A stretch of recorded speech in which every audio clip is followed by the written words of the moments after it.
NCP, জামাত এবং BNP সবাইকে অনেক ধন্যবাদ। ওনারা যে কষ্ট করে একটা টিম পাঠিয়েছেন, সবাই টিম পাঠিয়েছেন। ইনফ্যাক্ট অনেকে ক্রিয়েটিভলি তাদের নিজেদের ব্রোশার করেছেন, তাদের ভিউ কি ইনভেস্টমেন্ট ক্লাইমেটের ব্যাপারে ওরকম পেপার্স করেছেন, গিফট রেডি করেছেন ইনভেস্টারের জন্য। তো সব ব্যাপারে সবগুলো ক্ষেত্রে আমি বলবো যে ওনারা আসলে খুবই ফোর্থকামিং ছিলেন আমাদের সাথে। আমরা একসাথে কাজ করেছি পুরো জিনিসটা নিয়ে, যে আপনারা যদি ক্ষমতায় আসেন তাহলে সরকার যে রিফর্মগুলো করার কথা বলছে এখন, সেই রিফর্মগুলো আপনারা কন্টিনিউ করবেন কিনা। তো আপনারা ইনভেস্টারদেরকে জিজ্ঞেস করে দেখতে পারেন ওনারা এটাতে হ্যাঁ বলেছে না বলেছে।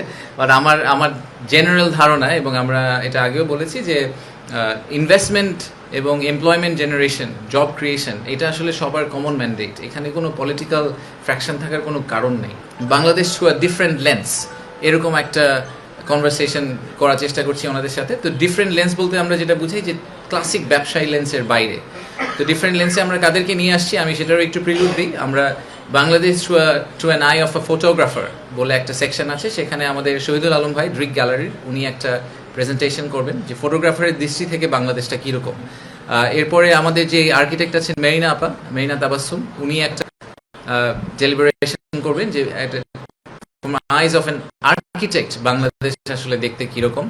আমরা আমাদের ফুটবলার, এখন তো ফেমাস ফুটবলার আছে, video owner point of view থেকে মানে from a footballers point of view Bangladesh আসলে দেখতে কিরকম। আর তারপরে আমাদের একটা বেঙ্গল সিম্ফনি, যারা ইমন চৌধুরীর যে টিমটা, ওনাদেরকে একটা ক্লাসিক বাংলাদেশি যে একদম হার্ড কোর মিউজিক, সেই মিউজিকের ভিতর দিয়ে নিয়ে যাবেন, এই মিউজিক্যাল জার্নির ভিতর দিয়ে নিয়ে যাবেন 15-20 মিনিটের জন্য। ফাইনালি আমাদের একটা ফ্যাশন শো আছে ওখানে, সেটা হচ্ছে বাংলাদেশি জামদানি, বাংলাদেশের রিক্সা, বাংলাদেশের যে ট্রেডিশনগুলো, সেইগুলোকে আপহোল্ড করার জন্য, সেইগুলোকে শোকেস করার জন্য আমরা একটা ফ্যাশন শোর মতো অর্গানাইজ করেছি মিউজিকের সাথে সাথে। So that's generally the size of the program. আপনারা ভিডিওটা হয়তো সামনে পেয়ে যাবেন, but I am really excited about it. আমার ধারণা যে এই প্রোগ্রামটার শেষে একজন বিদেশি ইনভেস্টর, যিনি প্রথমবারের মতো, আজকে ইনফ্যাক্ট আমি যাদের সাথে কথা বলেছি, অনেক বড় বড় ইনভেস্টর আজকে আমাকে বলেছেন যে ওনারা আগে কখনো বাংলাদেশে আসেননি, এই প্রথমবার আসলেন। তো তাদের জন্য আসলে বাংলাদেশের এই ফুল 360 ভিউটা খুব দরকার, not only the business environment but how the people are. So ওইটাকে আমরা আজকে দিন শেষে আমাদের গোল হচ্ছে যে ওই জায়গাটায় পৌঁছানো, যে ওনারা যখন এই দেশ থেকে ফেরত যাবেন, বাংলাদেশ থেকে ফিরে যাবেন, তখন ওনাদের বন্ধু বান্ধব, ওনাদের কলিগ, এদের কাছে যখন ওনারা বাংলাদেশের গল্পটা বলবেন, যে এক্সপিরিয়েন্স ছিল, ওনারা একটা ফুল পিকচার দিতে পারেন এবং আমাদের হয়ে ওনারা অ্যাম্বাসেডর হিসাবে কাজ করবেন। যে অনেক ইনভেস্টর আসলে মিডিয়াও ইন্টারভিউ করার সুযোগ পেয়েছে। Generally the reaction is very positive, এবং আমাদের যেটা টেক সেটা হচ্ছে যে ওনারা এটা খুব অ্যাপ্রিশিয়েট করেছেন যে আমরা ওনাদেরকে ফিজিক্যালি নিয়ে গেছি। ফিজিক্যালি নিয়ে যাওয়াতে যেটা হয় যে আপনি প্র্যাকটিক্যালি জিনিসটা দেখলে সুবিধা হয় যে আসলে কিসে উনি ইনভেস্ট করতে যাচ্ছেন। ইনফ্যাক্ট গতকালকে তো শুনেছেন যে একটা কোম্পানি ওখানে অন দ্য স্পট একটা ইনভেস্টমেন্ট কনফার্ম করেছেন। এটা বলতে গিয়ে আমার আসলে মনে পড়লো, সরি আমি 2টা টপিক মিস করেছি। আজকে 2টা কাগজ সাইন করা হয়েছে, আপনারা হয়তো দেখেছেন। একটা হচ্ছে আইএলও, ইন্টারন্যাশনাল লেবার অর্গানাইজেশন, যারা, তাদের সাথে বিডা একটা এমওইউ সাইন করেছে। আমি আগেও বলেছি যে আমাদের পুরো সোসাইটিটাতে সবসময় আসলে এন্টারপ্রেনারদেরকে ফোকাস করলে হবে না, তাদের সাথে যারা কাজ করে, আমাদের যেই ওয়ার্কার্স। আজকে নাসিম মনসুর ভাইয়ের প্রেজেন্টেশন যারা দেখেছেন, তারা দেখেছেন যে আমাদের ইকোনমিটাকে, যে আমাদের ইকোনমির যে চাকাটা, সেই চাকাটা এগিয়ে নিয়ে যাওয়ার জন্য এন্টারপ্রেনাররা শুধু একা তো আর করেন না, সাথে তাদের ওয়ার্কফোর্স যেটা আছে, আমাদের শ্রমিকরা করেন। তো আমাদের লেবার রাইটসের যে স্ট্যান্ডার্ড, সেই স্ট্যান্ডার্ডটা কিন্তু আমাদের গ্লোবাল স্ট্যান্ডার্ড থেকে অনেক লো, অনেক নিচে।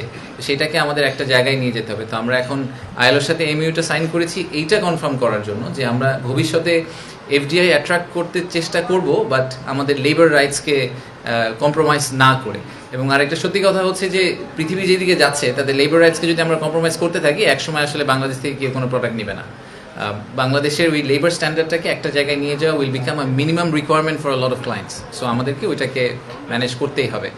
আর দ্বিতীয়ত হচ্ছে আমরা আরেকটা এমইউ সাইন করেছি আজকে, সেটা হচ্ছে হান্ডা গ্রুপের সাথে, একটা Chinese textile and garments manufacturer. তারপর $150 মিলিয়ন মতো ইনভেস্টমেন্ট কমিট করার কথা বলছে। তো তাদেরকে আমরা, এবং সেই ইনভেস্টমেন্টটা যদি বাংলাদেশে ফলো থ্রু করে আগামী 1 থেকে 2 বছরের মধ্যে, তাহলে প্রায় 15,000 নতুন কর্মসংস্থান সৃষ্টি হবে। তো তাদেরকে আমরা বিভিন্ন জায়গায় জমি অ্যালোকেট করার চেষ্টা করছি, কারণ তারা একদম এন্ড টু এন্ড একটা সলিউশন নিয়ে আসছে, একদম ওভেন থেকে শুরু করে all the way down to garment manufacturing. So Handa গ্রুপের সাথে আজকে আমরা যে কাগজটা সাইন করলাম, সেটা এসেনশিয়ালি আমাদেরকে এনশিওর করলো যে $150 মিলিয়ন একটা ইকুইটি ইনভেস্টমেন্ট হবে। তার চেয়েও বড় কথা যে 15,000 লোকের আশা করছি আগামী 1 থেকে 2 বছরের মধ্যে নতুন কর্মসংস্থান সৃষ্টি হবে এটার মাধ্যমে। তিনটা পলিটিক্যাল পার্টিও আপনারা জানেন যে তাদের মিটিং রুমে তারা ছিলেন, ইনফ্যাক্ট কালকেও সম্ভবত থাকবেন।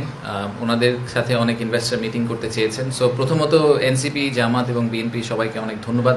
ওনারা যে কষ্ট করে একটা টিম পাঠিয়েছেন, সবাই টিম পাঠিয়েছেন। ইনফ্যাক্ট অনেকে ক্রিয়েটিভলি তাদের নিজেদের ব্রোশার করেছেন, তাদের ভিউ কি ইনভেস্টমেন্ট ক্লাইমেটের ব্যাপারে ওরকম পেপার্স করেছেন, গিফট রেডি করেছেন ইনভেস্টরের জন্য। তো সব ব্যাপারে সবগুলো ক্ষেত্রে আমি বলবো যে ওনারা আসলে খুবই ফোর্থকামিং ছিলেন আমাদের সাথে। আমরা একসাথে কাজ করেছি পুরো জিনিসটা নিয়ে। পলিসি কন্টিনিউটি হবে কি না এটার রাইট আনসার বা এক্সাম্পল হচ্ছে আজকে। আমরা তো ইনভেস্টমেন্ট কনফারেন্স করছি, কিন্তু ওনাদেরকে বাদ দিয়ে করছি না। আমি জানি না আপনারা আগে কোনো ইনভেস্টমেন্ট কনফারেন্সে এরকম অ্যাটেন্ড করেছেন কিনা, যেখানে পলিটিক্যাল পার্টিগুলোকে আলাদা আলাদা মিটিং করার সুযোগ দেওয়া হয়েছে। প্রত্যেককে ইন্ডিপেন্ডেন্টলি তাদের ভিউগুলোকে শেয়ার করতে পেরেছে ইনভেস্টরদের কাছ থেকে। আমি শিওর ইনভেস্টররা তাদেরকে একই প্রশ্নটাই করেছেন যে আপনারা যদি ক্ষমতায় আসেন তাহলে সরকার যে রিফর্মগুলো করার কথা বলছে এখন, সেই রিফর্মগুলো আপনারা কন্টিনিউ করবেন কিনা। তো আপনারা ইনভেস্টরদেরকে জিজ্ঞেস করে দেখতে পারেন ওনারা এটাতে হ্যাঁ বলেছে না বলেছে। বাট আমার জেনারেল ধারণা, এবং আমরা এটা আগেও বলেছি, যে ইনভেস্টমেন্ট এবং এমপ্লয়মেন্ট জেনারেশন, জব ক্রিয়েশন, এটা আসলে সবার কমন ম্যান্ডেট। এখানে কোনো পলিটিক্যাল ফ্র্যাকশন থাকার কোনো কারণ নেই। হতে পারে যে কনস্টিটিউশনের ক্ষেত্রে ডিফারেন্ট মতামত থাকতে পারে, কনস্টিটিউশনাল অ্যামেন্ডমেন্ট, কনস্টিটিউশনাল কমিশন, এইসব ব্যাপারে যে রেকমেন্ডেশন আছে সেখানে ডিফারেন্ট মতামত থাকতে পারে। বাট ইনভেস্টমেন্ট ক্লাইমেট ইমপ্রুভ করার ব্যাপারে আসলে ডিফারেন্ট মতামত থাকার কোনো কারণ নেই। বাংলাদেশে ইনভেস্টমেন্ট দরকার, সেটা লোকাল থেকে হোক, ফরেন থেকে হোক, এবং বাংলাদেশে এমপ্লয়মেন্ট জেনারেশন দরকার। জব ক্রিয়েশন আমাদের জন্য is the biggest opportunity and challenge. So এটা সবাই খুব ক্লিয়ারলি বুঝেন। তো আমার ধারণা যে আমি আশা করছি আপনারা ইনভেস্টরদেরকে জিজ্ঞেস করে দেখতে পারেন, ওনারা তো ঘোরাঘুরি করছেন, ওনাদেরকে জিজ্ঞেস করে দেখেন যে পলিটিক্যাল পার্টিগুলো কী বলেছে। আপনারা আমাদেরকে একটু জানিয়ে, ওনারা যদি বলে যে ওনাদের তো কন্টিনিউ করবে না, তাহলে ওইগুলো আমরা করা বন্ধ করে দিই। অনেক ইনভেস্টরের সাথে কথা হয়েছে, so it's very cross cutting. I think it's very hard to say যে একটা স্পেসিফিক খাতে বিনিয়োগ করতে আগ্রহী। অবভিয়াসলি আমাদের স্ট্রেংথ হচ্ছে labour intensity, right? So labour intensive খাতগুলোতেই বিনিয়োগ করতে জেনারেলি আগ্রহী। সো আমি এখনও বলবো যে টেক্সটাইল অ্যান্ড গার্মেন্টসে তারা খুবই আগ্রহী। তারা বাংলাদেশের কনজিউমার মার্কেট টাচ করার জন্য যেসব সুযোগ আছে সেগুলোতে বেশ আগ্রহী। ফার্মাসিউটিক্যালে তারা আগ্রহ দেখিয়েছে।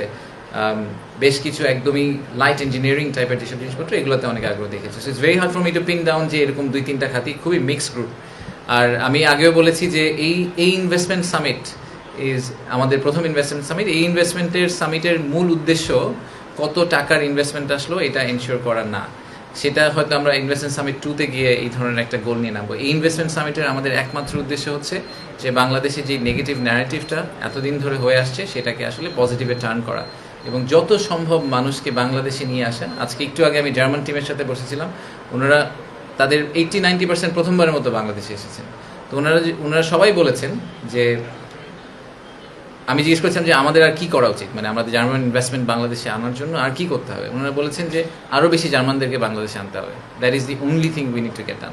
সো আমাদেরকে আসলে আরও রেগুলার বেসিসে, মেবি আরও ফ্রিকোয়েন্ট বেসিসে, এত বড় করে ইনভেস্টমেন্ট সামিট করা দরকার নেই, কিন্তু আমরা কান্ট্রি টার্গেট করে যদি তাদের ডেলিগেশনগুলোকে আনতে পারি তাহলে খুব ভালো হয়। আমি জানি না আপনারা শুনেছেন কিনা যে মিনিস্ট্রি অফ কমার্স থেকে, চায়না থেকে আমাদেরকে একটা চিঠি ইস্যু করা হয়েছে, গতকাল বা পরশু দিয়েছেন কমার্স যে এক্স সেক্রেটারি ওনাদের, উনি আমাকে চিঠিটা লিখেছেন যে উনি আগামী মাসে কমার্স মিনিস্টারকে সহ এবং প্রায় 200 চাইনিজ ইনভেস্টারকে নিয়ে বাংলাদেশে আসবেন, এবং ওনারা জেনুইনলি এরা সবাই ইন্টারেস্টেড ইনভেস্টার, ওনারা বাংলাদেশে ইনভেস্ট করতে চান। তো ওনাদের জন্য আমরা যাতে একটা প্রোগ্রাম রেডি করি। So this is exactly what we need to have this people fly over.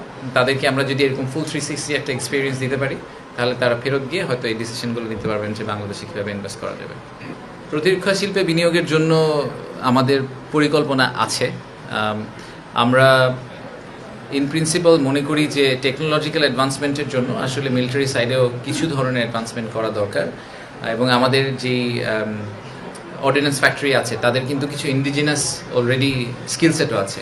তো আমরা কি সেটার উপর ভর করে আমরা ডেফিনেটলি মনে করি যে ঠিক যেই ম্যানুফ্যাকচারিং হাবের গল্পটা আমরা ক্লাসিক কমার্শিয়াল ইন্ডাস্ট্রির জন্য বলছি, আরএমজির জন্য বলছি, লেদারের জন্য বলছি, সেম কনভারসেশনটা আসলে আপনি মিলিটারি ইকুইপমেন্টের জন্য বলতে পারেন।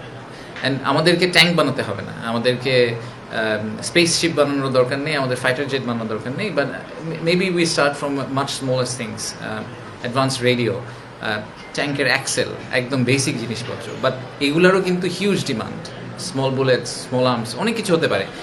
সো আমাদের একটা বড় ইনিশিয়েটিভ এই মুহূর্তে আমরা বাংলাদেশ সেনাবাহিনী, বিমান বাহিনীর সাথে কাজ করছি, নৌবাহিনীর সাথে কাজ করছি, যে বাইরে থেকে এরকম ইনভেস্টর খুঁজে বের করা যারা টেকনোলজি ট্রান্সফারের মাধ্যমে বাংলাদেশে আসতে রাজি হবেন।